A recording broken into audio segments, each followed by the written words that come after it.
Veja no ICL Notícias, segunda edição. Sem choro nem vela. STF forma maioria para rejeitar recursos da defesa de Jair Bolsonaro e demais réus da trama golpista. Menos bombas, mais árvores. Presidente Lula critica gasto com armas e fala em apocalipse climático. Devemos decidir se o século XXI será lembrado como o século da catástrofe climática ou como o momento da reconstrução inteligente. Júlia Zanatta, na mira do Tribunal de Contas. Deputada bolsonarista enviou R$800 mil em emendas para clube de tiro de um amigo de Santa Catarina. O ICL Notícias, segunda edição, está no ar.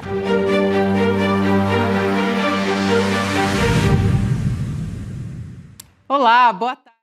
Seja bem-vindo, seja bem-vinda. O ICL Notícias, segunda edição, está começando. Estamos ao vivaço nos nossos canais, no Instituto Conhecimento Liberta, Eduardo Moreira, também no canal da Voz Trabalhadora, no YouTube.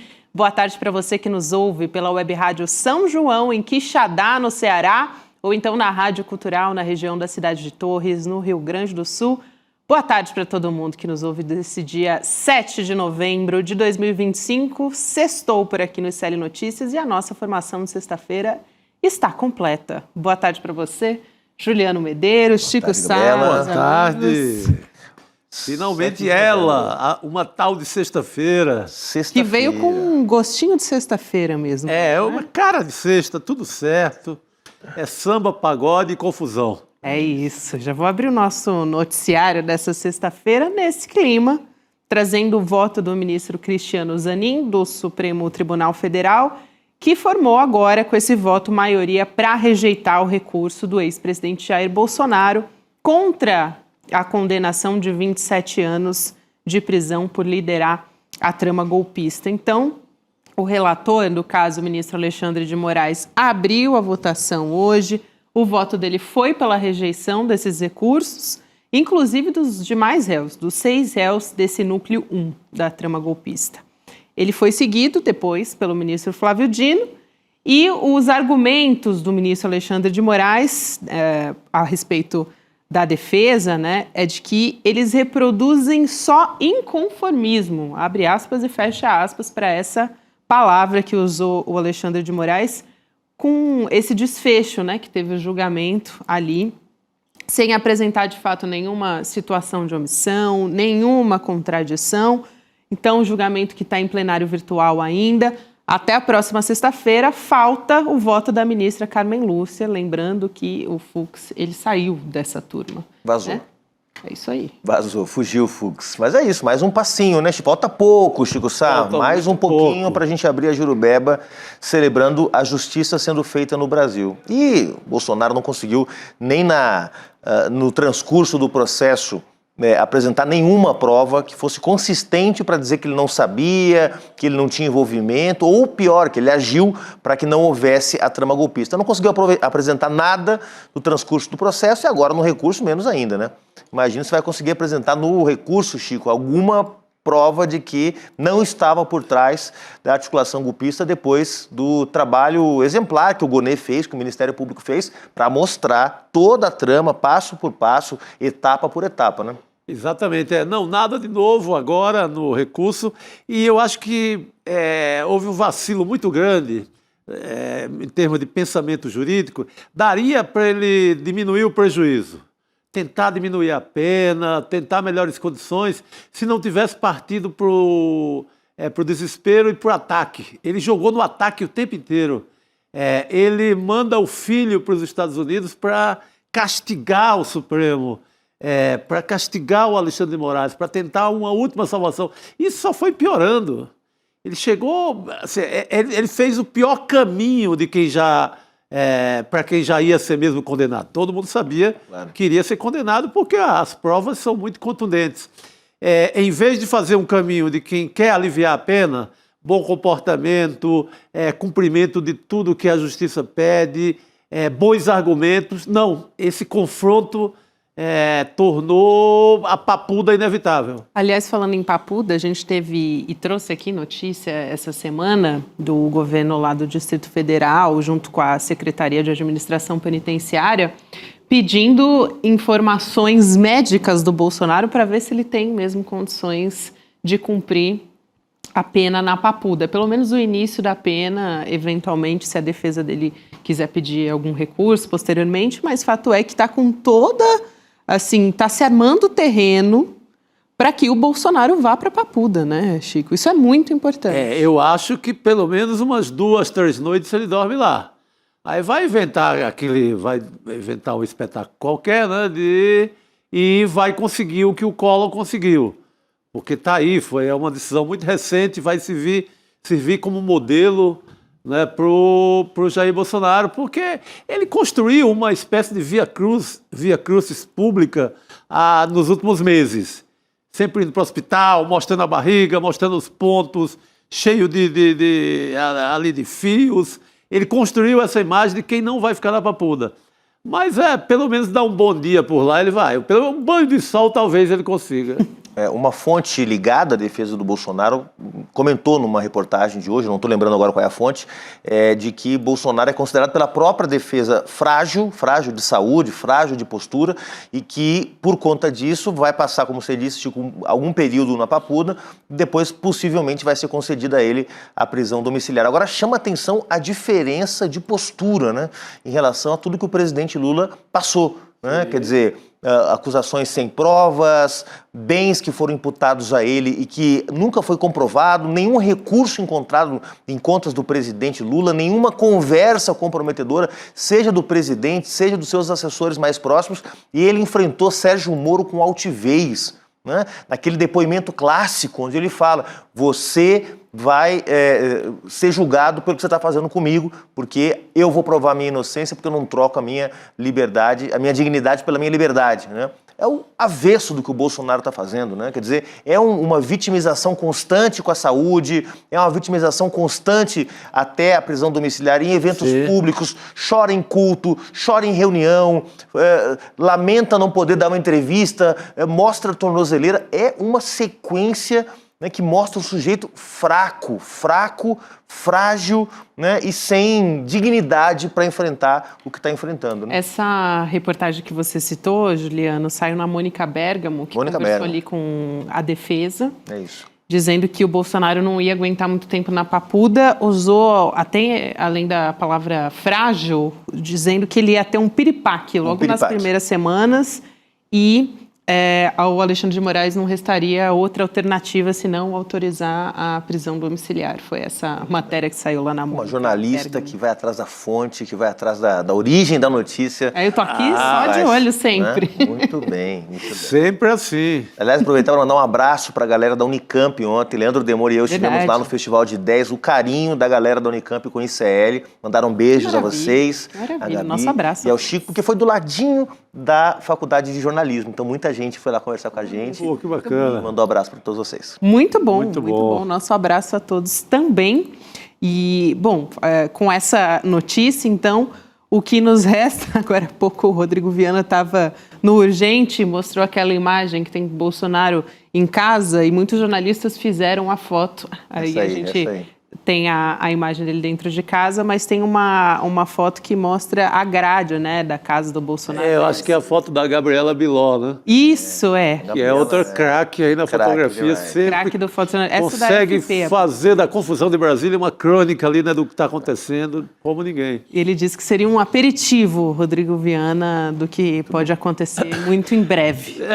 Tem cara. Agora, o mais maluco, assim, que o rastro de coisas que o Bolsonaro deixou, né, para a gente não ter piedade nenhuma nessa hora, é absurdo, né? É o cara que dizia imbrochável, é o cara que desejava papuda para todo mundo, era o cara que assim, era a favor do castigo máximo para qualquer adversário político. Ele não deixa nenhum sinal de que a gente possa ter a piedade mínima. Não deixa, ele é o imbrochável, é o espírito, como o corpo de atleta, em plena pandemia, enquanto os outros morriam, ele dizia que ele era o forte suficiente para enfrentar, sem vacina, a Covid-19. Então, em momento algum, ele teve 10% de humanismo que fizesse com que agora a população estivesse ao lado dele. O contrário, aquela arrogância, eu sou superior, eu sou forte, imbrochável, etc. Pô, agora em frente. É isso. Isso é muito importante que você traz, Chico, porque tem, desde sempre, um discurso muito ligado à virilidade, né? Total, o tempo inteiro. Bolsonaro e desses filhos dele. E toda vez que se fala em prisão, o que se mostra é o contrário, né? Não, o Bolsonaro teve que ir às pressas para o hospital, quando saiu a decisão da condenação, ele foi às pressas para o hospital, foi fazer exames, os advogados dizendo que a condição de saúde é muito frágil por conta das cirurgias, mas o que ele demonstra sempre, agora também não está falando porque não pode, por decisão da justiça, porque... Exatamente, não, toda uma imagem construída em cima da macheza, testosterona, não é, assim, como o machão, etc., agora ele vai buscar outra imagem, que é o homem frágil, doente, sem condição de enfrentar cadeia, e vai na cola do amigo dele, Fernando Collor de Mello, e vai conseguir. Porque o Collor ali o quadro clínico do Collor, que o Collor apresentou como justificativa, é muito menor, assim, de menor gravidade do que o Bolsonaro tem. Então, eu acho que não tem como não conseguir, mas... Uma condição de prisão humanitária. Exatamente. Coisa que ele não deseja para ninguém, né? Que ele, imagina, há 2 anos atrás, 4, que seja, falar de uma prisão humanitária para o Bolsonaro. Ele ia dizer que era coisa de maricas, como ele disse na pandemia. Né? Ele ia dizer que é coisa da esquerda, que não aguenta o tranco. Agora, meu senhor, tá aí. Agora, já dá para sentir no ambiente político do Brasil o bem que faz o Bolsonaro estar ausente, né? Ah, sim. Semanas e semanas sem uma entrevista desse sujeito, semanas e semanas sem ele inventar uma confusão. Nossa, isso é ele se engalfinhando entre si, né? Eduardo Bolsonaro gravando vídeo contra o Tarcísio, o Cláudio Castro brigando por uma vaga no Senado no Rio de Janeiro, o Flávio Bolsonaro com a Detone se detonando em Santa Catarina. Exatamente. Quer dizer, o Carlos, melhor dizendo. Então, assim, o ar volta a ficar respirável no Brasil com o bolsonarismo fora de cena. O debate público muda no país quando esses caras saem de cena, é impressionante. E esqueceram também, você falou de Santa Catarina, eles optaram por essas guerras regionais, agora é Santa Catarina, e esqueceram completamente o pleito da anistia. O Bolsonaro vai chegar na Papuda sem ninguém gritar por anistia, como até outro dia. Então, eles abandonaram também o Bolsonaro nesse sentido. Enterrada a anistia. 6 meses, a grande pauta da extrema-direita no Brasil era aprovar a anistia para o Bolsonaro. Está enterrada a anistia, ninguém mais fala nisso. Isso é curioso, porque, Chico, se ensaiou até o Sóstenes falar a respeito disso quando a extrema-direita voltou a se colocar nas redes sociais, né, porque estava sem pauta. Com essa história da Operação Letal do Rio de Janeiro, eles se sentiram empoderados, né? Se ensaiou alguma coisa sobre anistia com o Sóstenes, mas ele recuou, né? Viu que seria um tiro no pé. Eles substituíram por essa guerra lá em Santa Catarina, a guerra da direita, por a chacina do Rio de Janeiro, eles foram por esse projeto da pedofilia, agora que aprovaram no Congresso. Isso. Eles substituíram por coisas que eles amam também, né? Que é chacina, pedofilia, essa briga lá em Santa Catarina. Eles foram para outras bandeiras e esqueceram completamente o Bolsonaro nesse sentido. O termômetro eleitoral está batendo na porta. A eleição bateu na porta e esqueceram o cara. Todo mundo solta a mão. Como ele esqueceu todo mundo, como ele esqueceu todo mundo, né? Exatamente. Dá até uma música brega sobre esquecimento, né? Fica a dica. Fica a dica, fica a dica aí para compositores que estão acompanhando o ICL. Fica a dica. Exatamente. Meus amigos sertanejos de Goiânia, por favor. Olha, Chico, tem uma pergunta muito pertinente aqui no nosso chat do Cláudio Palácio, diretamente para você.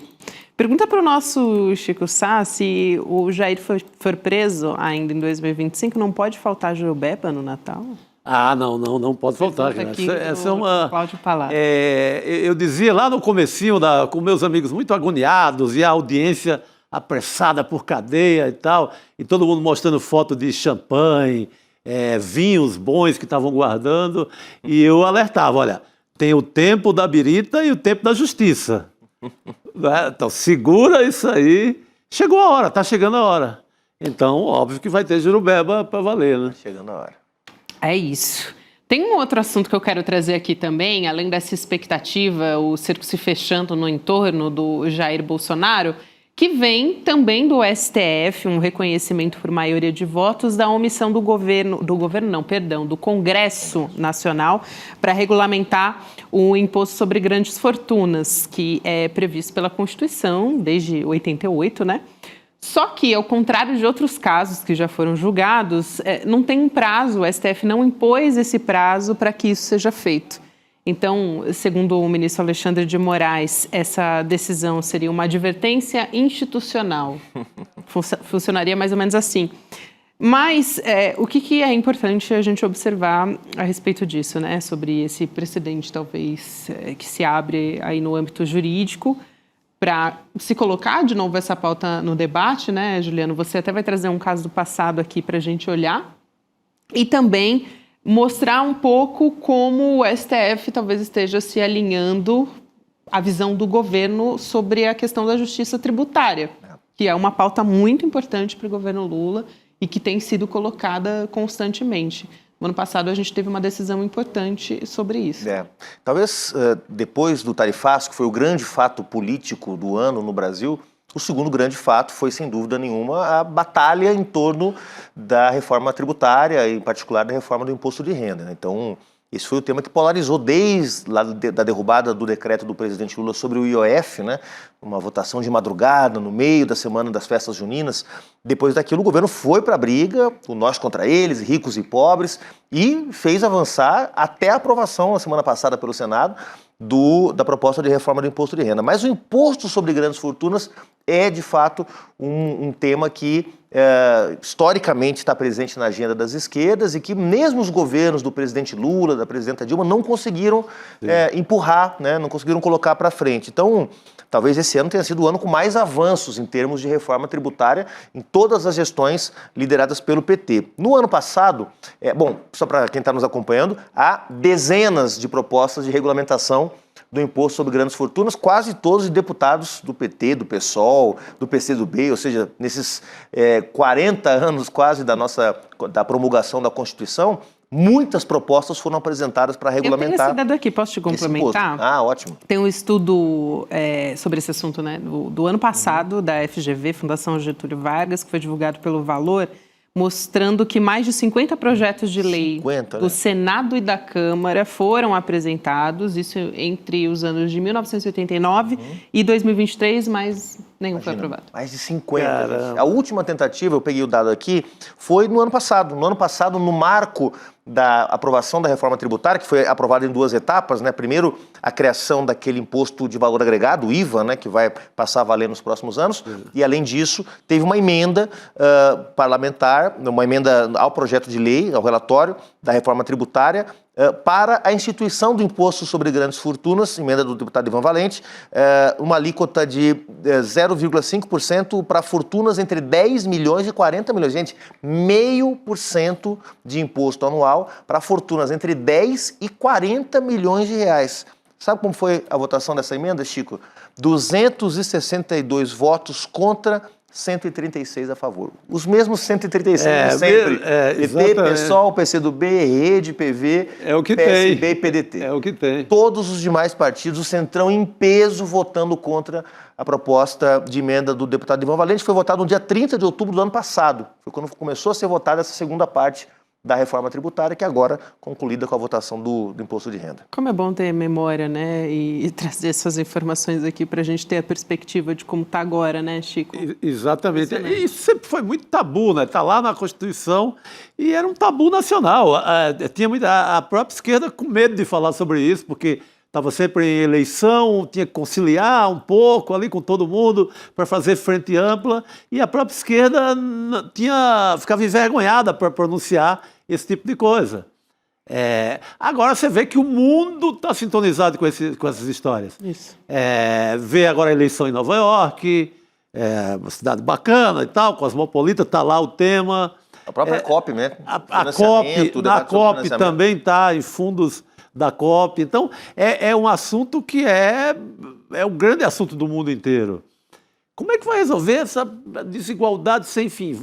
Vai ter que começar a cobrar imposto dessa turma aí que ganha, dessa turma do bilhão e até do trilhão, no caso do Elon Musk e tal, e a turma do milhão no Brasil, que é muita gente e que é muito dinheiro. Agora vale destacar que o STF, como a Gabi me lembrou bem, não foi as últimas consequências, né? Vocês têm 6 meses para regulamentar esse imposto, como fez em outras oportunidades. Estamos dizendo aqui que deveria ter regulamentado. Sinalizando. Mas não obrigou. Teve um outro episódio recente, Gabi, Chico, nossa audiência, que foi...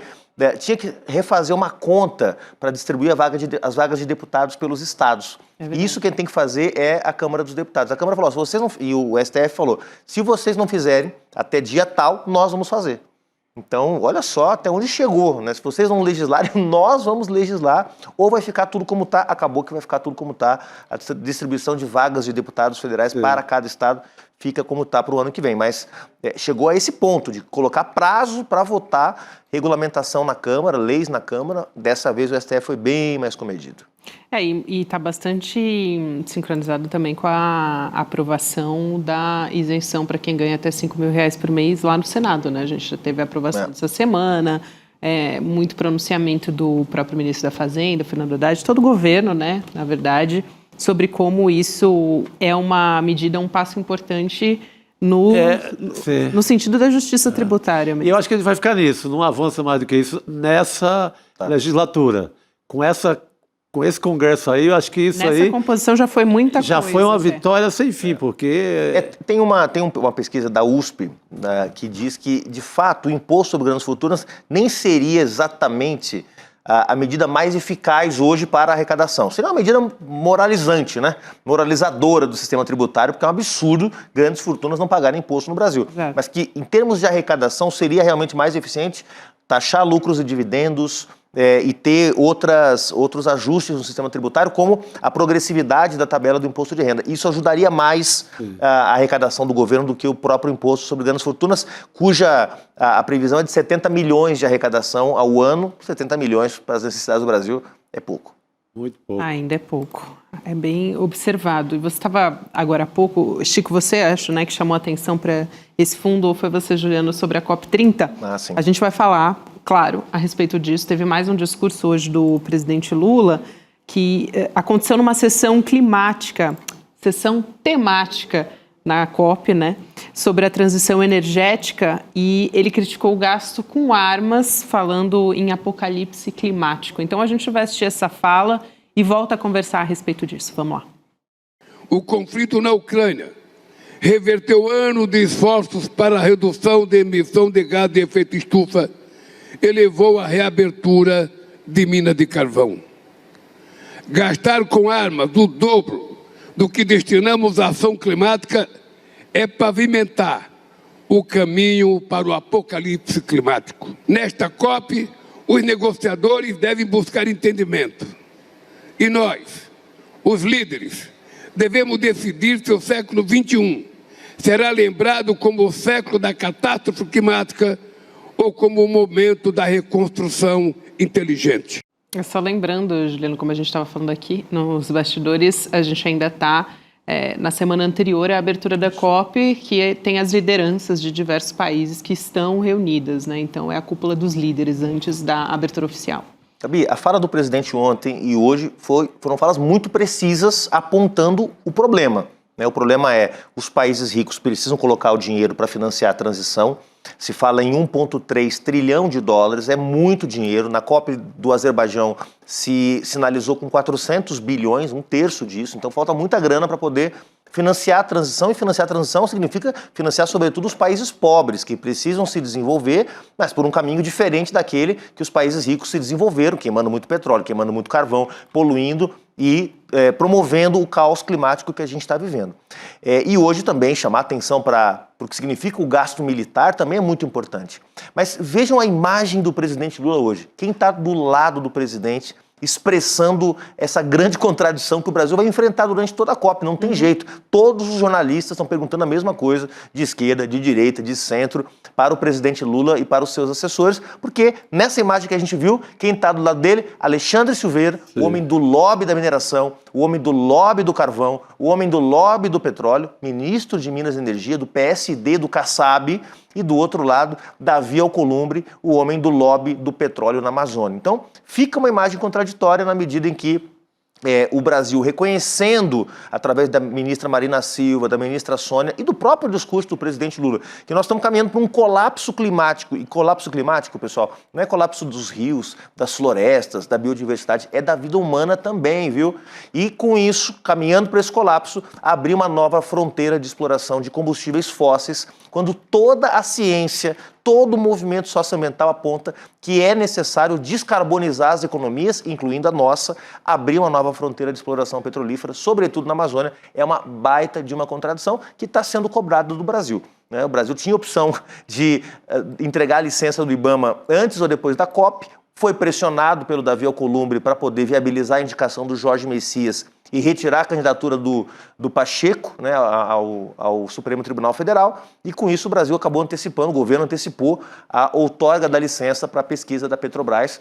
E só para você que está nos ouvindo, pesquisa da Petrobras, porque uma vez encontrado o petróleo lá, esses poços vão para um leilão da ANP e qualquer multinacional, porque é isso que diz a lei brasileira, qualquer multinacional, Exxon, Chevron, Shell, podem explorar o petróleo da Amazônia. Então, para você que está iludido achando que é a Petrobras, então o petróleo vai ficar aqui, vai ser bom para o Brasil, vai desenvolver a região, saiba que não é assim que funciona, porque os leilões da ANP, lamentavelmente, jogam esse petróleo na concorrência internacional. É importante, só reforçando o que você está falando, contrariando pareceres técnicos do IBAMA, né? Depois voltaram atrás e aí liberaram, ainda que tenham tido diversos, quase 30 pareceres técnicos, segundo reportagem da Soma Uma, que tem um foco bastante importante em meio ambiente.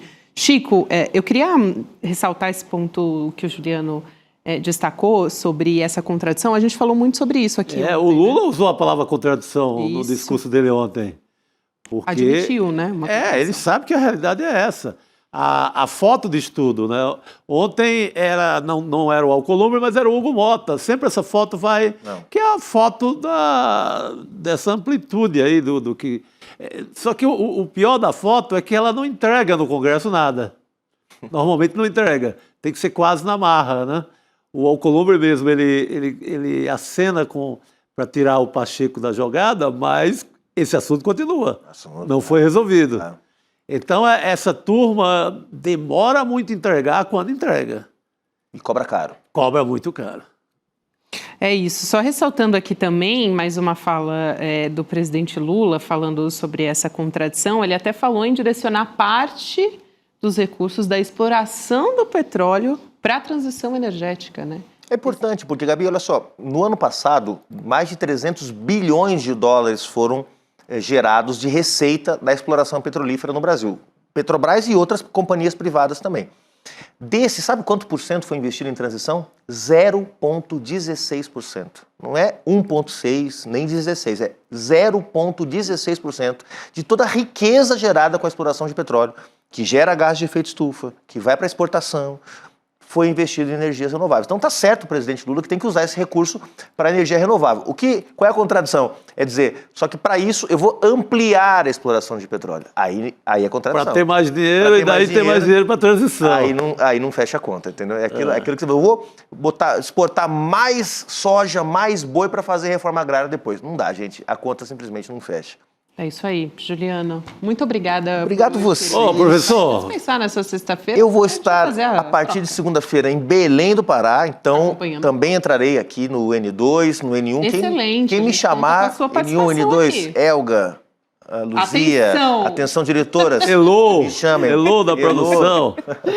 É Alô, isso aí, pessoal. Juliana. A gente te espera por aqui também. Vai ser muito importante você trazer as informações pra gente. Boa viagem, Bom fim de professor. semana. Aproveita Belém, que aquilo é bom, hein? Valeu. Rodrigo Viana chegando aqui Chegando. para conversar com a gente na sexta-feira. Rodrigo, bem-vindo. Boa, garoto. Estava aí um pouco confuso com minhas mensagens e tal, né? O Rodrigo chegou rindo, ele não se aguentou. A gente Não. vai ter que contar no ar esse bastidor, senão ninguém vai entender nada. Não. É que o Rodrigo, ele tem, assim, de tempos em tempos, Chico, acontece, assim, Qual que é? uma coisa meio misteriosa. Eu saio Que é gravando áudio no celular. Ele sai gravando áudios de, às vezes, 1 minuto, hoje foi até menos, né? Foi 10 O segundos. perigo é grupos mandar aqui do trocado, né? jornalismo. Mandar esses áudios trocados. Mas é áudio que não tem nada. Eu tava tomando um café ali, Isso, apertei aí o botão ele deixa do no áudio. bolso, Ah, entendeu? tá. E aí a gente sempre responde áudio, concordo. Por aí Beleza, vai. é isso Não, aí. Não se aguentou. Hoje a gente teve esse. Eu É. adoro esses momentos que acontecem. É um mistério, né, Rodrigo? A gente não sabe como é que. Como é O que meu esses dados celular vão tem vida parar, própria, né? ele tem vida própria. Isso, é isso. Como diria a Laura Coach, é o pocofone. Que a É gente isso tem aí, o aqui. meu pocofone. Eu e o Rodrigo temos pocofone. Muito bom. Falando nisso, não em pocofone, mas em tecnologia, a gente vai ter nesse final de semana o lançamento do novo livro do Eduardo Moreira, falando sobre realidade fragmentada em que a gente vive, sobre as nossas relações mediadas pela inteligência artificial. Então, a gente vai ter o lançamento do É Só um Jogo. E se nada disso fosse real, o novo livro do Edu Moreira, que, aliás, já teve finalista, né? Outros livros, né? Que foram finalistas do Prêmio Jabuti. Então, ele está prestes a lançar mais esse livro. Vai ser no dia 9, é domingo agora, dia 9, 8 horas da noite. Você pode se inscrever em icl.com.br/livro para poder ter desconto, né? Porque quem assistir durante o lançamento e, de repente, adquirir o livro, tem desconto durante o Desconto evento. e autógrafo. Não é pouca Ô, coisa. louco! É. Aí é muito bom, muito bom. A gente chega por aqui trazendo outros assuntos, por aqui também. E parece que nossa convidada já está a postos, não é isso, Ricardo Gouveia, que estava me avisando aqui, o nosso diretor, no meu ponto. A gente vai chamar a deputada federal Érica Hilton, do PSOL, que é autora da PEC que propõe o fim da escala 6x1. Deputada, seja muito bem-vinda, é um prazer te receber. Obrigada, um prazer meu estar aqui conversando com vocês e debatendo temas tão relevantes e importantes ao nosso país. Obrigada pelo convite. Importantíssimo, deputada. Sempre antes de grandes avanços, como esse seria um deles, né? Direitos de trabalhadores, por exemplo, 13º salário, licença maternidade, sempre na imprensa pipocavam aquelas manchetes. Vai quebrar, né, as empresas, sim. o lobby, enfim, no O Congresso. 13º tem uma manchete do jornal o Globo, assim, que vai acabar o Isso, mundo. exato. Foi nessa que eu pensei, Não vai Chico. ter mais Brasil se aprovarem o 13º. O 13º está aí, foi aprovado, conquista dos democratas, conquista da esquerda, e no Brasil não quebrou. Muito pelo Os contrário. empresários também, aliás, parlamentares ligados ao empresariado na Constituinte de 88 também davam entrevistas falando não tem como as mulheres terem direito a uma licença maternidade tão longa porque as empresas vão quebrar, não tem como. Eu queria te ouvir um pouco sobre isso, porque sempre a gente tem, né, antes de grandes avanços de direitos, no caso, direitos trabalhistas, a gente sempre tem esse tipo de movimentação, né? E a gente está na iminência da tramitação da PEC também, da jornada 6x1, levando em conta todo esse histórico que a gente tem aqui no Brasil, deputado. Bom, você citava coisas mais recentes, mas eu gosto de voltar antes ainda. Na abolição da escravidão, os argumentos também eram o mesmo. De que se abolir a escravidão, nós teríamos uma quebra da economia, uma derrubada da economia, uma destruição do país. O mesmo Globo do 13º fez uma matéria muito tendenciosa numa capa de domingo, não me lembro do qual domingo, recente, uma matéria recente, falando da queda de 16% do PIB com a redução da jornada de trabalho, que é por si só um absurdo quando a gente pensa, por exemplo, na redução do PIB durante a pandemia, que não chegou nem perto disso. Essa é uma conta que não se faz, que não se para de pé, é realmente tendenciosa, porque demonstram que, na verdade, o pano de fundo dessas argumentação não é uma preocupação econômica, não é uma preocupação com a economia, porque nós também estamos preocupados com a economia. Nós não estamos fazendo um debate leviano, vamos reduzir sem olhar para o pequeno, sem olhar para as questões, para os setores e as suas especificidades, sem olhar para tudo aquilo que é interessante. O pano de fundo dessa discussão é a manutenção da precariedade de alguns grupos que, para determinadas elites, não merecem tempo de descanso, não merecem melhor remuneração, não merecem dignidade. É uma herança colonial mesmo, desse período escravocrata, que algumas pessoas precisam trabalhar até a morte para não chegarem a lugar nenhum.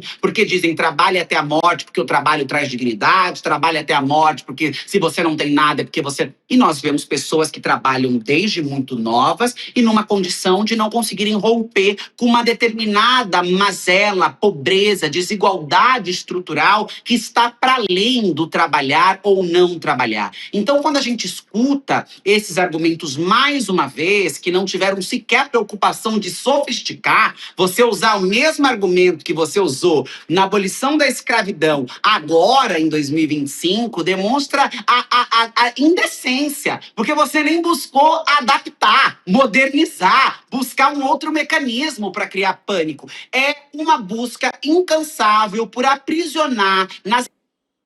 Opa, a gente teve uma interrupção aqui na internet da deputada federal Erika Hilton. Voltamos, deputada.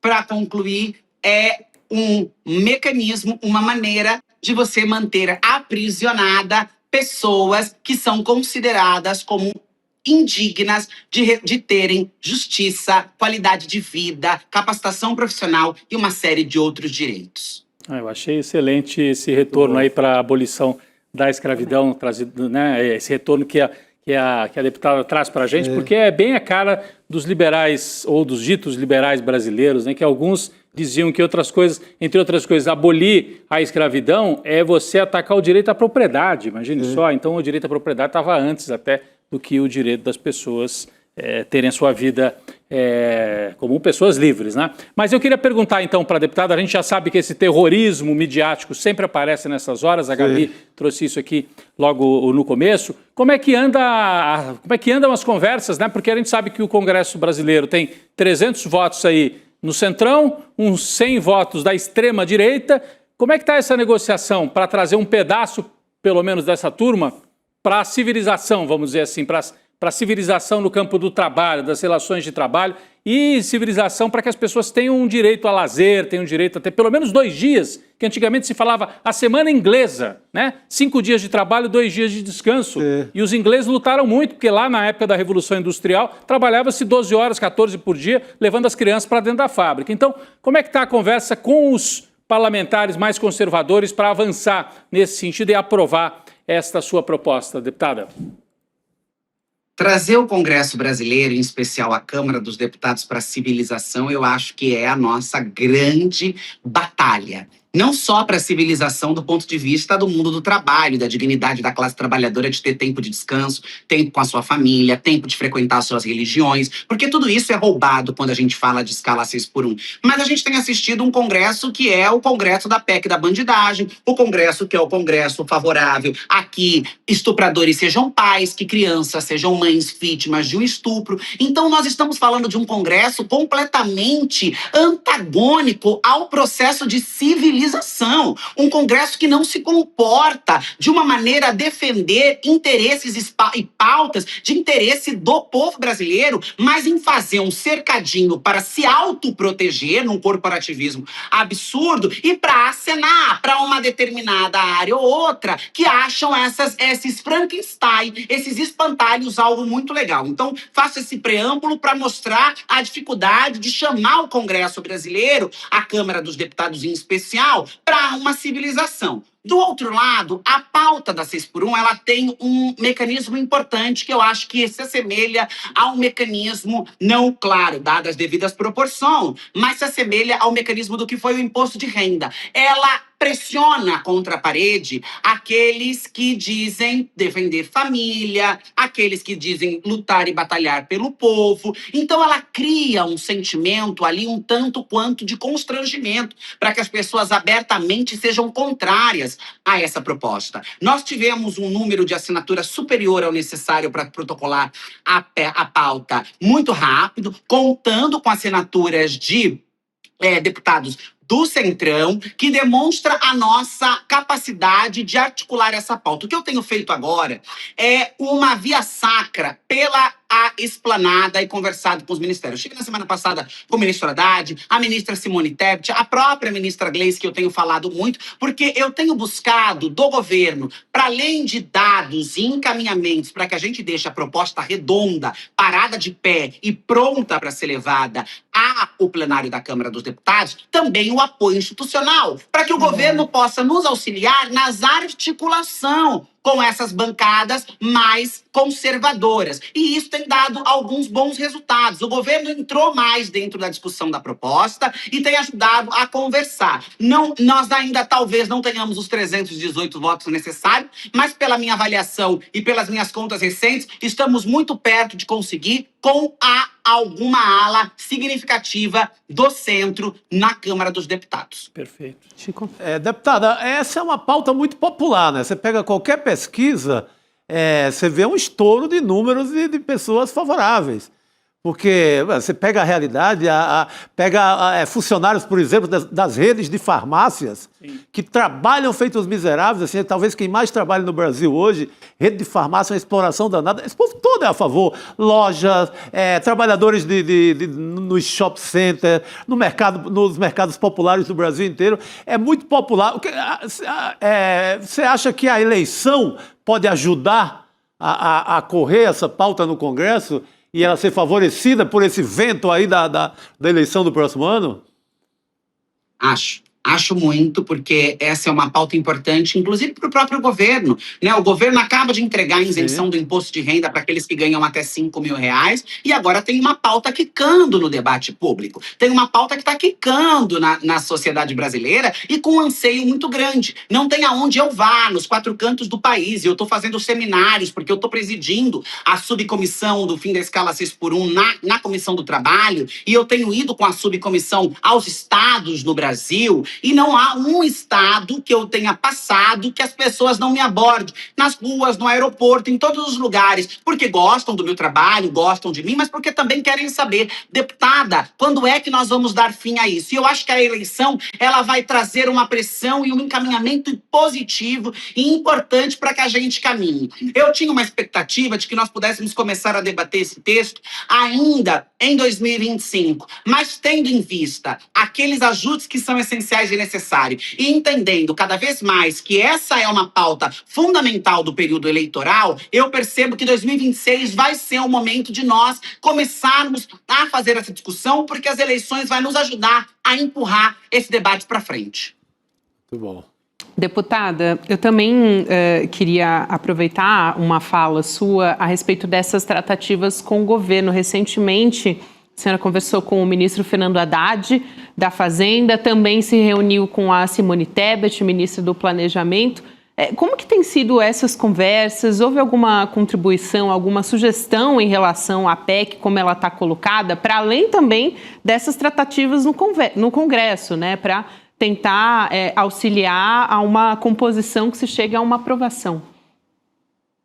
Sim, as conversas foram muito positivas. Nós estamos, inclusive, encomendando desses ministérios alguns estudos específicos de impacto, de setores particulares que têm as suas realidades. E os ministérios têm sido muito parceiros nesse sentido, né? Tanto a ministra Simone Tebet quanto o ministro Fernando Haddad apontaram um caminho, se colocaram à disposição, disseram da importância da pauta para o governo, de que sim, o governo está se debruçando sobre isso. Me apresentaram alguns dados que eu ainda não posso tornar público, porque são dados muito incipientes, não são conclusivos, mas já fazem parte de estudos, em especial no planejamento, que trata dessa questão, né, o impacto e etc., os mecanismos. Agora, eu devo falar com o ministro Márcio França também, porque tem uma questão, né, o dono da lanchonete, o dono do mercadinho, aquele pequeno empreendedor, aquele pequeno empresário, não tem uma realidade dos grandes conglomerados de empresa, e nós precisamos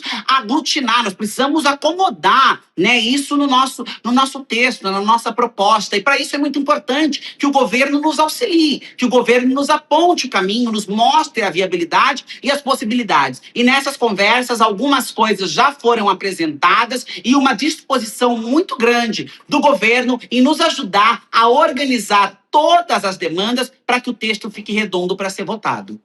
Ô, Gabi, eu tinha uma dúvida no próximo tema aqui na nossa pauta com a deputada. Acho que eu já vou adiantar esse tema aqui, se você me permite, né? Porque eu perguntei anteriormente, deputada, como é que estava para trazer uma parte do Centrão para a civilização. Sim.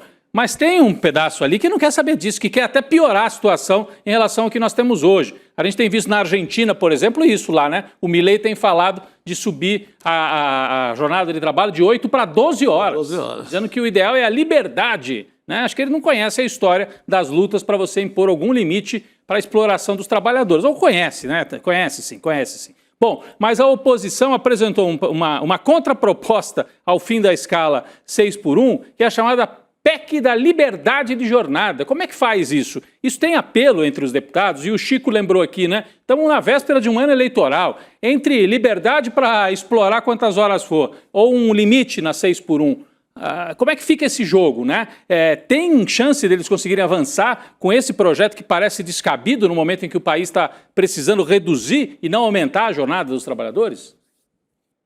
Eu acho que essa é mais uma graça, é mais um espantalho que a extrema-direita tenta tirar da cartola para transformar em alguma pauta. Não teve tração, ganhou no dia em que foi protocolada uma ou outra manchete. Na Câmara não se fala sobre isso, pelo menos com os deputados que eu converso, não estou falando de deputados de esquerda, estou falando de deputados de uma maneira geral. Não há uma tração, né? Não há uma prioridade. Agora, claro, é uma pauta, é uma proposta que é perigosa, porque ela se fantaseia de preocupação com aquilo que nós estamos debatendo, dando ao setor, que é o lobby anti-pauta, enfim, da escala 6x1, alguma saída para que se busque, olha, então nós vamos entregar aquilo que está no anseio da sociedade, mas de uma maneira manipulada, de uma maneira descaracterizada, de uma maneira realmente fora daquilo que se espera. Então nós temos acompanhado com preocupação,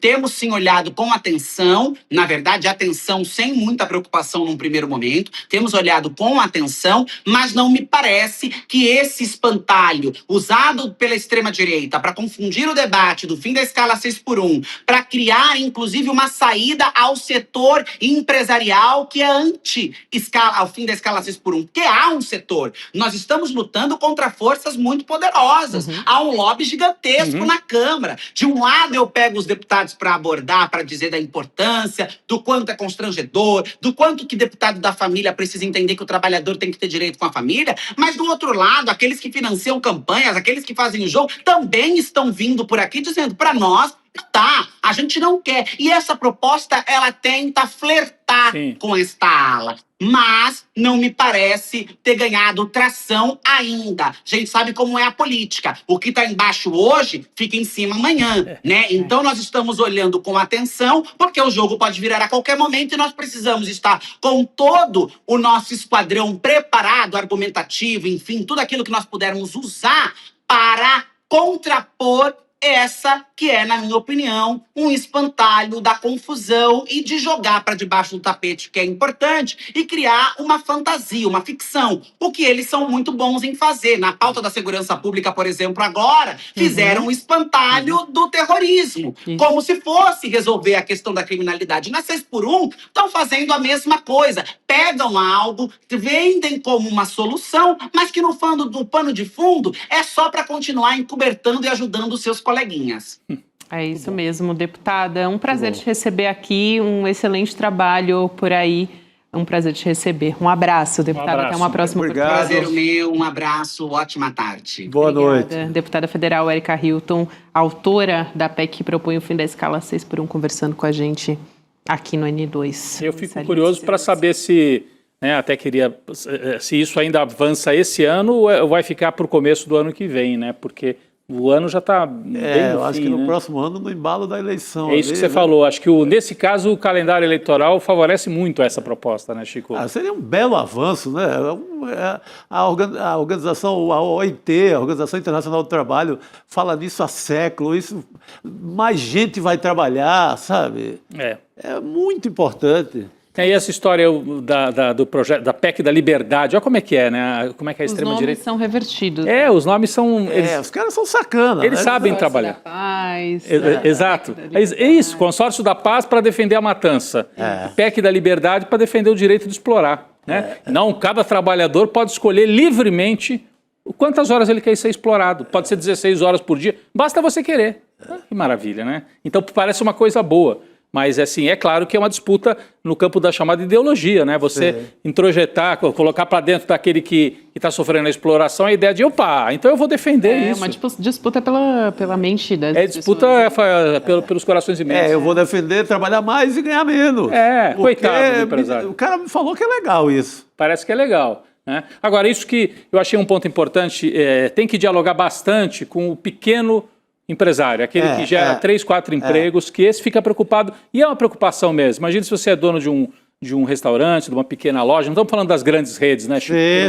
Sim. Organizar suas escalas. Mas o sujeito tem uma pequena loja, um pequeno comércio, tem 3 funcionários. Ele fala, como que eu vou ter que contratar mais um? Será que eu consigo, não consigo? Você sabe, Rodrigo, que a ministra Simone Tebet falou sobre isso nas conversas que eu tive com ela, que poderia ser, eventualmente, nessas conversas que a Erika Hilton tem tido com o governo, poderia ser criado, por exemplo, um incentivo visando justamente o pequeno. Esse pequeno. Até eu, que não sei de nada, eu já tenho a solução para isso. Fala, Chico, qual é? Tem 17 setores aí, bilionários, que é isento de tudo, que é inclusive a mídia. Paga o imposto sobre folha de pagamento. Tira um pouquinho desse setor de 17, do baronato aí, dos grandes industriais, etc.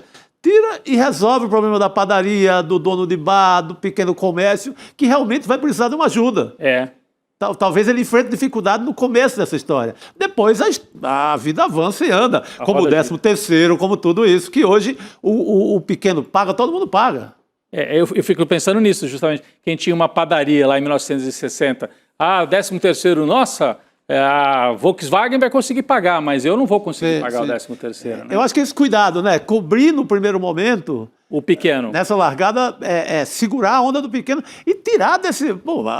tem cara aí de setores bilionários com isenção de impostos. É demais. Esses pagam e a padaria é liberada.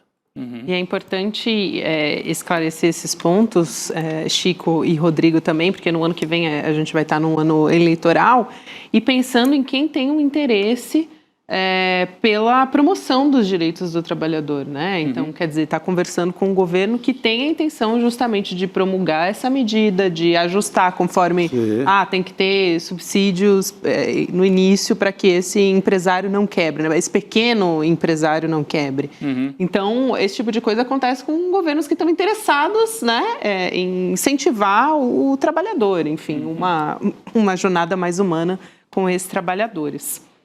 Eu quero trazer uma outra pauta aqui falando, já que a gente está falando aqui de governos, né, mais progressistas, de extrema-direita. A gente tem uma informação que vem a partir do Tribunal de Contas de Santa Catarina recomendando que as emendas enviadas pela deputada federal, a Júlia Zanatta, do PL, sejam investigadas pela Polícia Federal e pelo Ministério Público Federal. Então, você está vendo aí na sua tela a deputada Júlia Zanatta, ela fez uma aplicação de uma emenda de R$800 mil num clube de tiro de um amigo dela na cidade de São José, na Grande Florianópolis. Esse valor, qual que é a alegação, né, para destinar esse valor? de que pagaria um curso de formação, aprimoramento e especialização. O Chico aqui do meu lado deu uma risadinha. Porque acha que estão aplicando. Quer aplicar? Pô. Essa palavra é boa, aplicação. Né? Ela aplicou legal, né? Pelo amor de Deus, não vai para cima da gente. E o que ela está justificando, né? Contrato de curso de formação, aprimoramento, especialização em táticas operacionais da Guarda Municipal de São José. Só que o Tribunal de Contas apontou que essa pesquisa de preços ali para o contrato foi deficiente, com indícios de direcionamento. Indícios de direcionamento... Mesmo se fosse cumprir isso, já está direcionado. É para beneficiar o amigo, né? Exato. Aí inventa essa linguagem toda. Quem tem que treinar a Guarda Municipal para qualquer coisa, inclusive para tiro, que agora a Guarda Municipal está armada até os dentes, não é o amigo do clube do tiro. Sabe? Não é. É gente especializada, é alguém que trabalha nessa história. Não é uma deputada, ela não é uma vereadora, ela é uma deputada federal. Exatamente. E isso não é uma... Assim, aí é outra licitação. Ela quis incluir isso aí e a prefeitura também no meio da história e combinar que a prefeitura vai beneficiar o amigo. Eu acho que ela podia mudar de nome, né? Júlia Mamata. Júlia Mamata, total. Júlia Mamata. Eu acho que é o momento de mudar o nome dela. Perfeito. Santa Catarina está no centro dos escândalos aí da extrema-direita. Eles estão brigando entre eles, mas nesse caso também... É bom para eles ficarem espertos, né? Para o público lá de Santa Catarina que bate no peito e fala: nós somos conservadores, defensores da família, dos bons costumes e tal. Que moral que tem a Júlia Mamata, ou Júlia Zanata, para bater assim e falar: eu sou defensora da moralidade pública.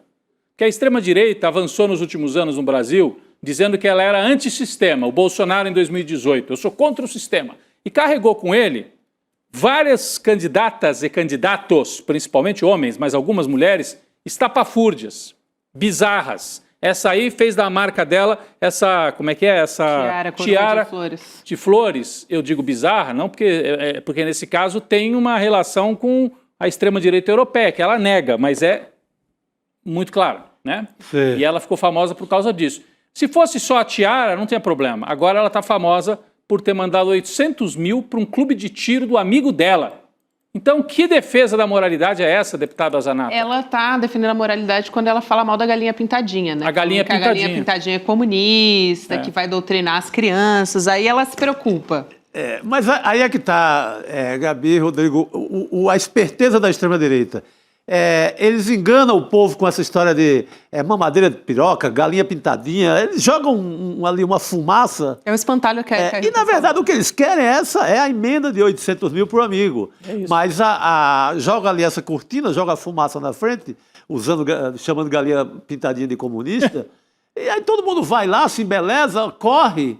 A gente, inclusive, corre ali para dizer, que absurdo. E eles lá na miúda, na moita, passando dinheiro para amigo de clube do tiro.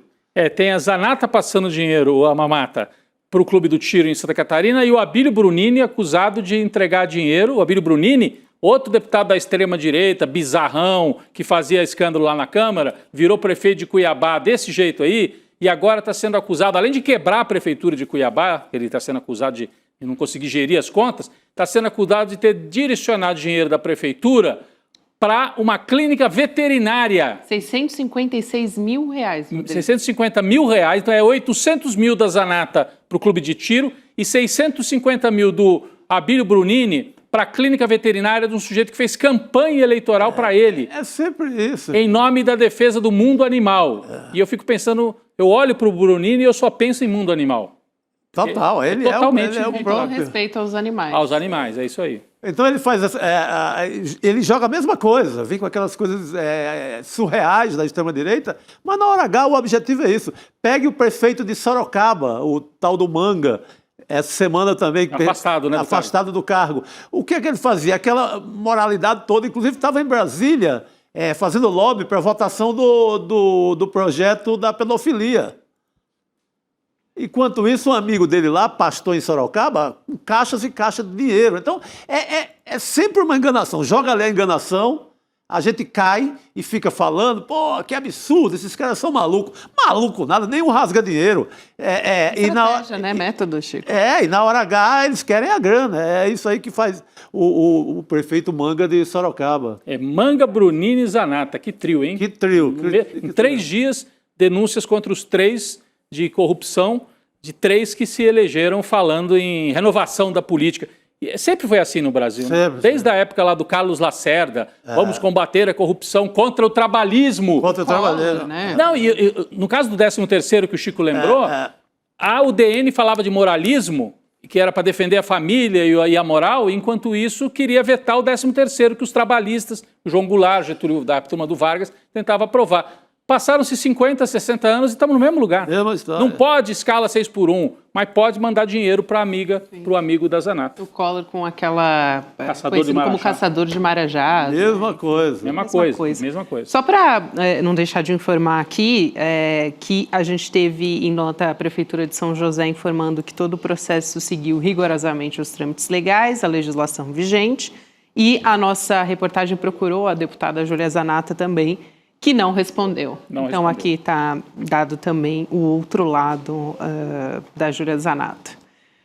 Também agora, já que a gente está falando aqui sobre notícias importantes dessa semana, gente, Revista Liberta está no ar, hein? Opa! Nossa revista eletrônica do ICL, edição número 9, está no ar. Matéria de capa é sobre a bancada evangélica. Essa é a discussão da semana. Aqui tem artigos exclusivos da Ava Santiago, o Ed René Kivitz e Home Bank, aí a nossa capa Evangélicos e a política, para você entender melhor esse cenário, enfim, como isso tem afetado as decisões políticas do país. Até houve recentemente um racha ali em uma parte da bancada evangélica, né? A gente teve o Othony de Paula, depois daquela operação sangrenta no Rio de Janeiro, ele se colocando ali como...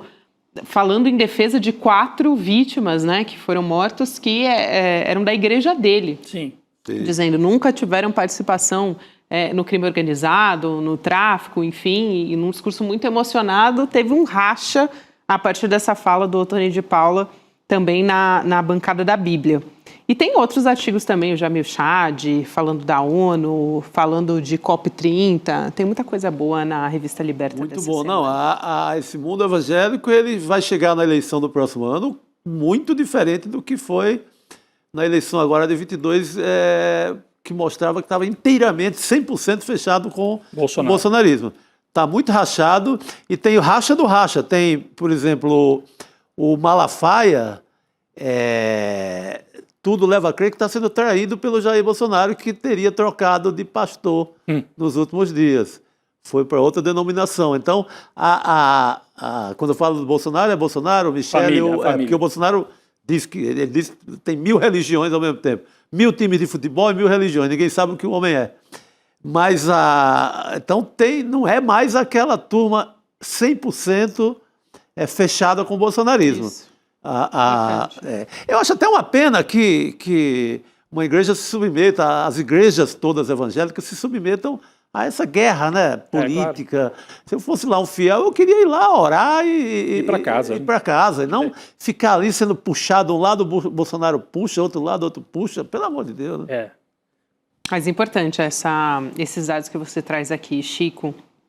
A gente segue aqui, só para lembrar você que para fazer a sua assinatura, você vai em revistaliberta.com.br, você acessa e faz a sua assinatura, e se for aluno ou aluna do ICL, tem desconto especial também na sua assinatura.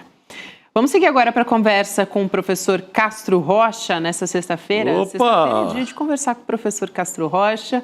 Professor, bem-vindo, boa noite. Boa noite. Boa noite, Gabi, boa noite, Chico, boa noite, Rodrigo.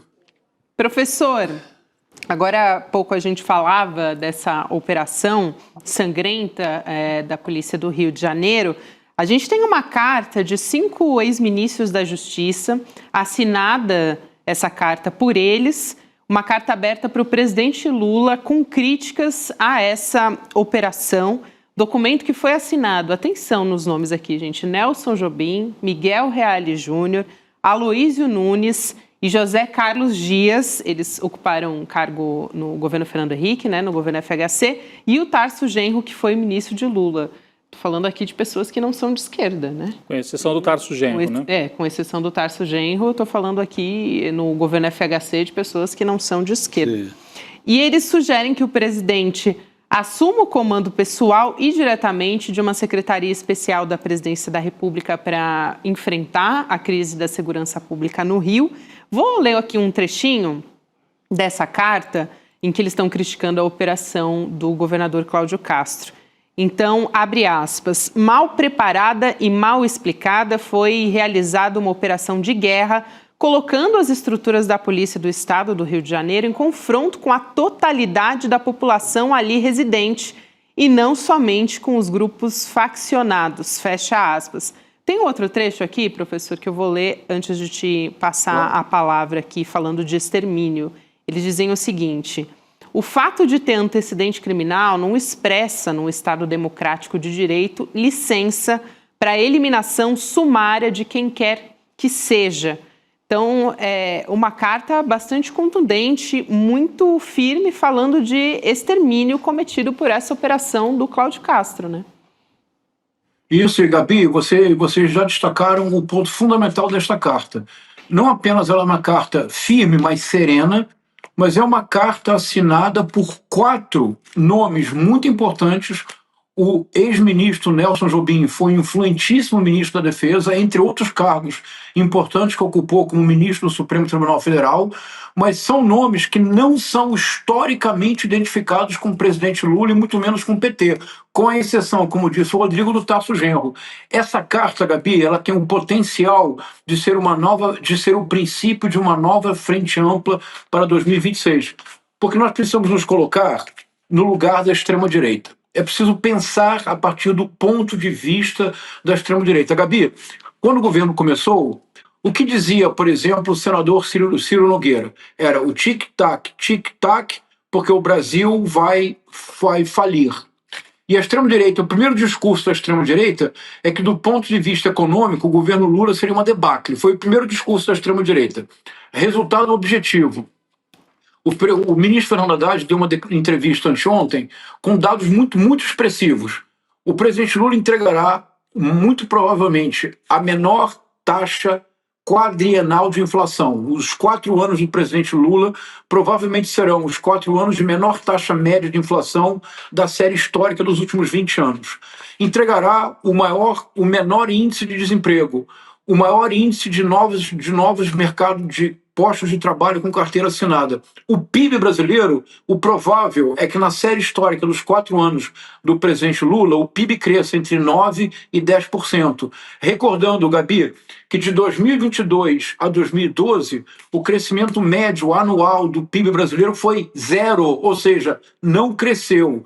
O Brasil voltou a ser, no ano passado, a 8ª economia do mundo. Durante o governo Bolsonaro, caímos para 10º, depois para 12º.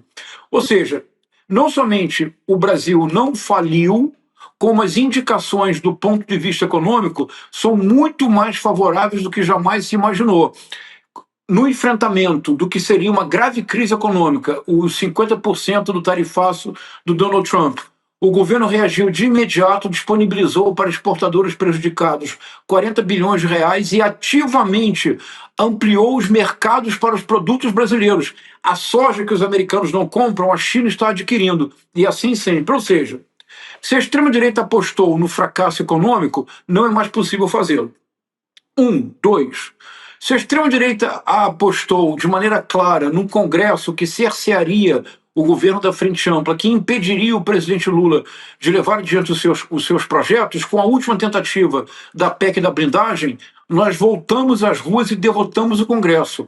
A primeira grande campanha midiática das redes sociais que o campo progressista realmente conseguiu um gol de placa foi a campanha Congresso Inimigo do Povo. Me acompanha, Rodrigo, Chico e Gabi? Sim, sim. Toda a estratégia da extrema-direita que preparava para 2026, todas fracassaram. Todas, Chico, não teve uma que tenha triunfado. O que é que sobrou, Gabi? Só sobrou uma coisa: segurança pública. Não sobrou nada além de segurança pública. Por isso, a extrema-direita começa a fazer algo desde agora, que é trazer o nome do Nayib Bukele e aumentar ao máximo a situação que nós vivemos, para que todas as conquistas do governo Lula desapareçam diante do que seria, então, o apocalipse à segurança pública. A sugestão destes 5 nomes, reiterando que 4 nomes são nomes historicamente identificados ao ex-presidente Fernando Henrique Cardoso e ao PSDB, o que aumenta muito a importância e a relevância desta carta.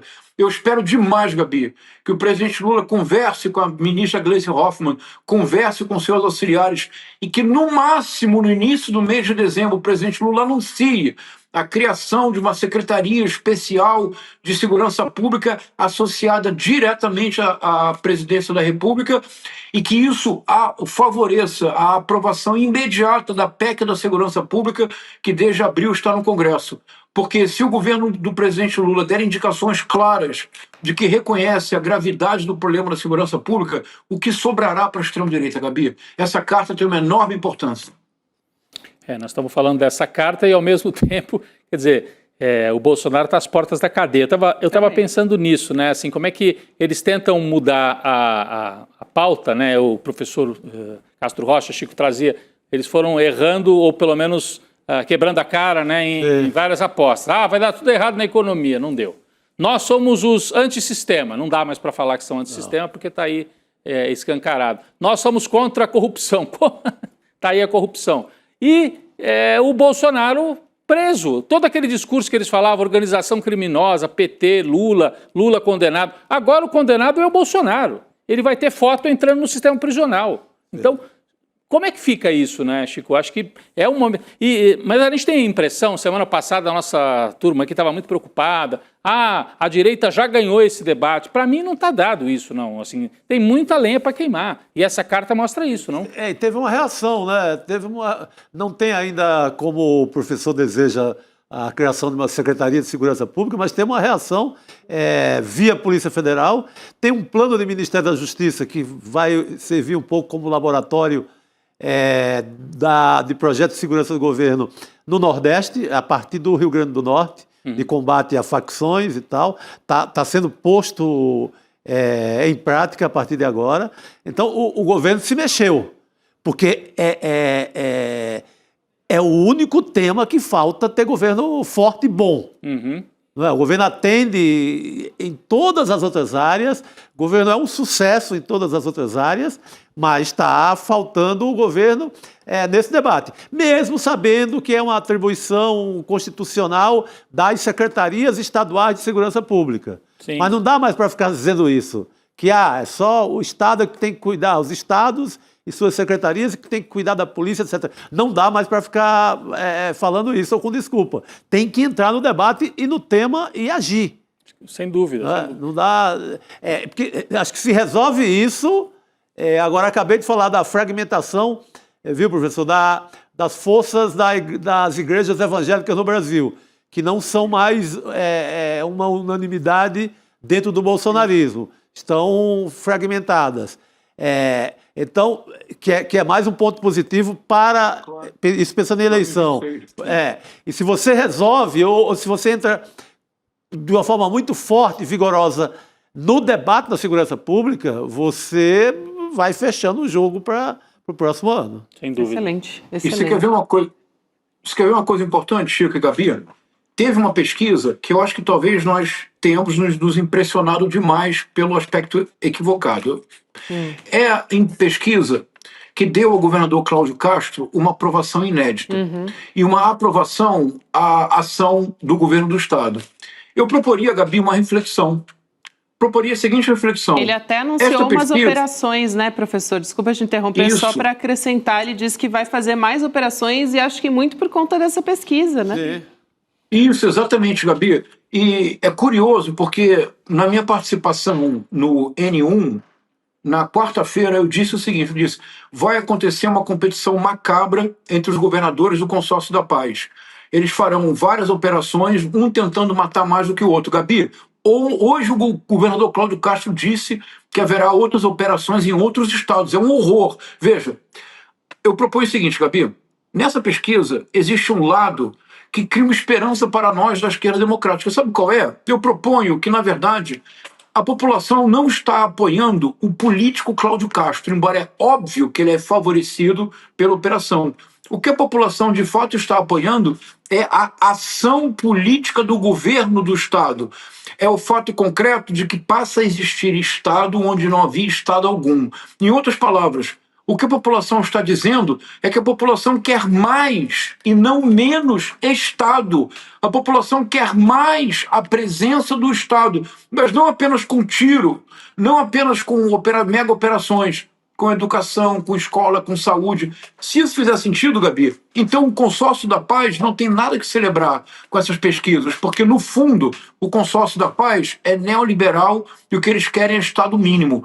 O governo do presidente Lula precisa deixar claro: nós também queremos combater o crime organizado, nós também queremos resgatar o território dominado pela milícia e pelo narcotráfico, que não é aceitável, mas nós queremos Estado e não Estado mínimo. Essa pesquisa traz uma esperança que nem sempre nós reconhecemos.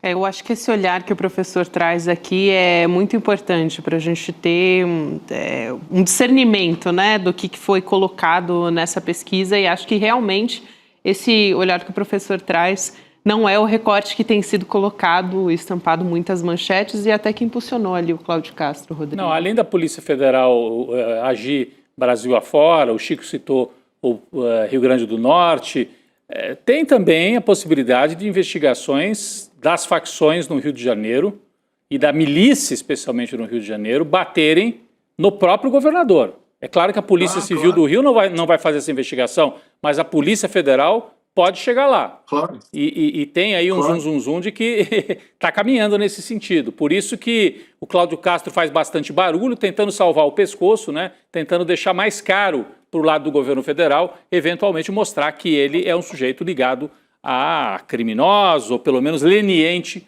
com esses criminosos. Vamos aguardar, mas eu acho que vem novidade até o começo do ano que vem sobre isso também, Gabi. É importante isso, Rodrigo. Eu queria trazer aqui, professor, seu olhar literário a respeito dessa conversa que a gente está tendo. Tem um paralelo hoje que a gente vai trazer, o professor Castro Rocha, né, que traz essa proposta entre o livro Sertões, do Euclides da Cunha, e também a música Diário de um Detento, dos Racionais, né? Todo mundo conhece aqui. Vamos começar lendo um trecho dos Sertões aqui, professor? Vamos lá, vou colocar, nossa equipe vai colocar aqui na tela. Então a gente começa. Hoje eu vou tentar um impossível. Eu vou tentar um impossível hoje, você me ajuda? Claro, eu vou tentar, professor. Vamos lá. Vivendo parasitariamente à beira do Atlântico dos princípios civilizadores elaborados na Europa e armados pela indústria alemã, tivemos na ação um papel singular de mercenários inconscientes. Além disso, mal unidos àqueles extraordinários patrícios pelo solo em parte desconhecido, deles de todo nos separa uma coordenada histórica, o tempo. Aquela campanha lembra um refluxo para o passado e foi, na significação integral da palavra, um crime. Denunciemo-lo. Professor, o primeiro trecho do livro Sertões. Vamos lá. O final, aquela campanha foi, na significação integral da palavra, um crime. Denunciemo-lo. Nós poderíamos utilizar pelo que aconteceu no dia 28 de outubro. Aquela mega operação do governador Cláudio Castro foi, na acepção integral da palavra, um crime que nós queremos denunciar. Gabi, de que trata essa passagem? Essa é uma passagem, uma das mais importantes de toda a cultura brasileira. 1902, o Euclides da Cunha publica Os Sertões, em que ele acerta contas com ele mesmo, Gabi, com seu passado. A campanha de Canudos aconteceu entre os anos de 1896 e 1897, e todos os canudenses foram exterminados, sobraram pouquíssimos. Alguns poucos que conseguiram fugir, foram todos massacrados. O Antônio Conselheiro, cumprindo a verdadeira função de um líder messiânico, tendo tido a chance de abandonar o Canudos, o arraial de Canudos, ficou até o final, orando com os fiéis, e morreu no arraial de Canudos. O Euclides da Cunha, Gabi, quando ele era jornalista na província de São Paulo, futuro estado de São Paulo, publicou um texto que foi um texto fundamental para criar uma noção de que em Canudos havia um desejo de voltar-se à monarquia, e o exército republicano foi mobilizado para destruir Canudos. Não era verdade. A difusão da fake news de que Canudos era uma tentativa de voltar à monarquia, Gabi, foi feita por quem? Pelo Euclides da Cunha. Ele sai de São Paulo, chega em Salvador, começa a se informar sobre a realidade da Bahia. Ele se aproxima do Monte Santo, ele se aproxima do Arraial, e os artigos que ele manda para a província de São Paulo começam a mudar. Ele começa a dizer, não, mas a resistência dessa gente é heróica. Eles não têm condições objetivas de resistir, e, no entanto, eles lutam até o final. Esses homens se agarram aos canhões como se estivessem lutando pelo último momento de suas vidas. E ele reconhece que o sertanejo é, antes de tudo, um forte. E ele diz, esses extraordinários patrícios, os sertanejos, que lá em São Paulo ele desprezava e consideravam que eram todos fanáticos. 5 anos depois do final de Canudos, 1897, 5 anos depois, Gabi, ele volta e escreve e publica os Sertões. E nos Sertões ele reconstrói completamente a sua percepção da história. E o livro, que todos conhecem, é composto por 3 partes. A terra, o homem, a luta. Na terra e no homem são relatos técnicos, minuciosos, difíceis de atravessar. Muitos não leem, Gabi, passam direto para a luta, que é o conflito em Canudos. Mas quando isso acontece, não se entende de fato o objetivo do Euclides. O que Euclides nos está dizendo, Gabi, é o seguinte: se a terra tivesse sido palmilhada, se a terra tivesse sido conhecida, se o homem tivesse sido contactado, se houvesse diálogo com esse homem do sertão, então o livro, Gabi, teria só 2 partes, porque a luta não teria acontecido. O ideal do Euclides da Cunha ao escrever Os Sertões era um alerta. Enquanto a terra não for conhecida, enquanto o homem não for contactado, enquanto não houver diálogo de verdade com o outro, sempre haverá uma luta. Lá foi para dizimar o Arraial de Canudos. No dia 2 de outubro de 1992, foi algo próximo do que aconteceu no dia 28 de outubro. Vamos ao diário de um detento, Gabi? Vamos, professor. Aliás, obrigada, porque só o professor Castro Rocha mesmo para me proporcionar esses momentos. Tocou nessa questão da mudança do repórter Euclides da Cunha, que chega lá com a cabeça totalmente cheia das fake news que tinha ouvido, e ele vira o jogo dele mesmo e passa a defender a turma do conselheiro. Bonito, não é, Chico? Muito bonito. Ele foi pautado. Bonito isso, não é? Essa mudança. Foi pautado pela oligarquia paulista, né? Totalmente. Ele Aquele bando de fanático, não sei o que, lá do Nordeste, aquele desprezo que costuma ter na metrópole de São Paulo com o resto do Brasil. É isso. É isso. Vou aqui trazer a leitura agora, o trecho que o professor escolheu de Diário de um Detento. Então, a gente tem: sem padre, sem repórter, sem arma, sem socorro. Vai pegar HIV na boca do cachorro. Cadáveres no poço, no pátio interno. Adolf Hitler sorri no inferno. O Robocop do governo é frio, não sente pena, só ódio e ri como a hiena. Ratatatá, Fleury, sua gangue.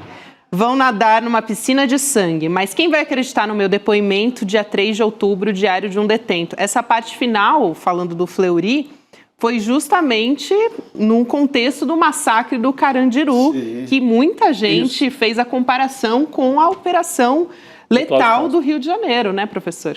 Isso. Gabi, agora todas as pontas se atam de maneira dolorosa. Vocês se recordam qual foi o último dia em que o Arraial de Canudos foi dizimado? Qual foi o último momento em que sobraram um homem e algumas crianças, e centenas de soldados, diz Euclides, como feras, a verdadeira barbárie, foram metralhados e mortos? Gabi, foi o dia 5 de outubro de 1897. No mesmo mês de outubro, no dia 2 de outubro de 1992, o governador, então Fleury, ordenou ao coronel da Polícia Militar de São Paulo, Biratã Guimarães, a invasão do complexo do Carandiru. 111 mortes no dia 2 de outubro. O Jocenir, que é esse poeta, o Jocenir era um dos detentos, Gabi, que sobreviveu. Por isso, no final, ele data 3 de outubro, diário de um detento. Ele contou a história na hora que a história aconteceu, no calor da hora. 111 pessoas mortas. Algo que nem sempre nós lembramos, Gabi, que é muito importante, Rodrigo e Chico. Os 111 detentos que foram mortos dentro de uma penitenciária é a fronteira que se apaga entre civilização e barbárie. Porque uma vez que alguém está preso, independentemente do crime que cometeu, pelo qual está cumprindo a sua pena, esta pessoa está sob a responsabilidade do Estado. Exato. Assim como quando uma pessoa é presa, detida pela polícia, a partir daquele momento, independentemente do crime que cometeu, esta pessoa está sob a responsabilidade e, portanto, proteção do Estado. Matar 111 pessoas dentro de uma penitenciária é apagar a fronteira entre civilização e barbárie. Canudos, 5 de outubro de 1897. O massacre do Carandiru, 2 de outubro de 1992. Nós jamais esqueceremos, Gabi, porque há um Euclides da Cunha, há um Jocenir, há os Racionais M6 e a voz alto-falante do Mano Brown. 28 de outubro de 2025. O número é maior que o do Carandiru. E todas aquelas pessoas que teoricamente justificaram a mega operação é porque havia, Gabi, mandados de prisão. Mas uma vez que existe um mandado de prisão, o Estado tem a obrigação, Chico, de prender. A partir do momento em que o mandado de prisão é expedido, aquela pessoa presa está sob a responsabilidade do Estado. Por isso a carta tão importante dos 5 ex-ministros da Justiça. Porque uma vez que o mandado é expedido, isto não é licença para matar, isto é o dever de prender. Vale dizer, escoltar a pessoa em segurança para uma penitenciária ou para uma delegacia. Mas, Gabi, nós vamos precisar, para o 28 de outubro de 2025, nós vamos precisar de outra voz literária, de outra voz artística. Nós vamos precisar de um Euclides da Cunha, de um Jocenir, de um Mano Brown, para que nós não esqueçamos o que aconteceu no dia 28 de outubro de 2025, isto é, ontem. Excelente esse paralelo, professor. Muito obrigada. E é muito triste também ver que a gente não aprendeu nada, né, com a nossa história, olhando para o Carandiru, para o massacre, e fez algo ainda muito pior tantos anos depois. E que repete também, igual o Rio agora, em popularidade. As pesquisas também apontavam que era um sucesso do Fleury. Exatamente. Exatamente. Professor, muito obrigada. Uma ótima sexta-feira, é sempre um prazer ter você aqui com a gente. Obrigado. Obrigado, Gabi. Obrigado que conseguimos o impossível hoje. Obrigado. Opa, boa noite. muito bom, Você sempre professor. consegue, Mais uma vez. Sempre consegue o impossível aqui Boa na noite. N2. Obrigado. Obrigada. Boa noite. Boa noite. E a gente está falando de sexta-feira, tem Cine CL, hein, de sexta-feira, com o Duda Leite. Vamos assistir o que tem para a sessão de cinema de hoje? Vamos lá. Minha dica de hoje é o documentário britânico O Homem que Sabia Demais, de Michael Oswald, sobre o espião Colin Wallace. O Homem que Sabia Demais é a história de um ex-oficial da inteligência militar britânica envolvido em operações psicológicas na Irlanda do Norte, chamado Colin Wallace. Ele espalhou notícias falsas, criou um pânico em torno de bruxaria, difamou políticos e tentou dividir e gerar conflitos entre comunidades, organizações e indivíduos. Após a exibição, eu vou conversar com a jornalista Isabela Boscov, que é fã de cinema desde que se entende por gente. Até lá e boa sessão. Aí, então, a Isabela Boscov, que é muito conhecida, né? Sim. Do cinema aqui, sempre fazendo críticas. É uma das nossas principais críticas de cinema do país. Com certeza. Vamos nessa, então, acompanhar a exibição de O Homem que Sabia Demais. Aliás, tem um grupo exclusivo do CineCL também, que é o icl.com.br/cinegrupo. É um grupo do WhatsApp, aí você pode receber spoiler, o link da sessão também e outras informações sobre o filme. Você já recebe aí direto no nosso grupo do Zap.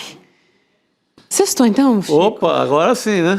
Vamos liberar? Vamos liberar. Já que o professor deu uma aula de história, eu vou dar uma breve aula sobre a Jurubeba. Ela vira bebida nacional também na Bahia, 1920, em Feira de Santana, quando ela vira vinho pela primeira vez. Então, Jurubeba também é cultura, tá liberado. Claro que é, Chico Sá. Chico Sá é sempre cultura aqui no E viva a Feira de Santana, que deu essa belezura ao Brasil. Viva a Feira de Santana, é isso aí. Rodrigo, então semana que vem a gente está de volta. Chico Sá também. Semana continua aí. A gente já está em novembro, hein, gente? Vamos que ainda tem muita coisa para caminhar. Opa! Já ir a caminho da Papuda. Semana que vem. Isso. Aí é outro drink especial. Vamos beber mais Jurubeba quando vier esse dia. Vamos nessa, pessoal. Boa noite. Até semana que vem a gente vai estar de volta. Você fica com o Cine CL agora. Tchau, tchau. Fala pessoal, tudo bem? Leandro Demore aqui para dar uma notícia incrível. O ICL tem sua própria revista digital, a revista Liberta, um novo espaço de jornalismo profundo, crítico e com a nossa cara, feito para quem quer entender o Brasil e o mundo além da superfície. Na revista Liberta, você vai encontrar os maiores articulistas e colunistas com análise sobre política, cultura, atualidades e, claro, muito pensamento crítico. Esse vai ser o nosso espaço semanal de reflexão em profundidade. Faça agora mesmo a sua assinatura. Acesse icl.com.br/revista. E se você já é aluno ou aluna de algum curso do ICL, tem um benefício especial para fazer parte disso com a gente. Um desconto exclusivo para garantir a sua assinatura. Revista Liberta é o ICL em profundidade.